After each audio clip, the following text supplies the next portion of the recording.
रत्नागिरी जिल्ह्यातील गुहागर तालुक्यातील कुटगिरी गावठणवाडी येथे मोठी दुर्घटना घडली। नदीवरील सुमारे 30 ते 32 वर्ष जुना लोखंडी पूल अचानक कोसळल्याने पुलावरून जात असलेली 6 ते 7 गुरे लोखंडी संरचनेखाली अडकली।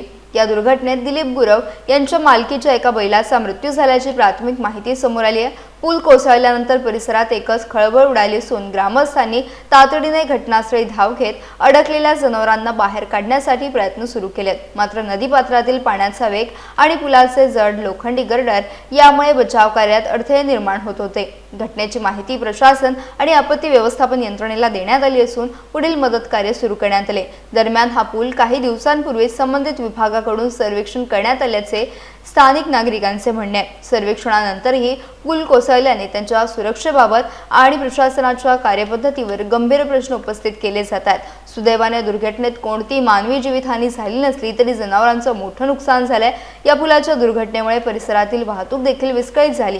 नागरिकांनी तातडीने नव्या पुलाची उभारणी तसेच घटनेची सखोल चौकशी करण्याची मागणी केली आहे।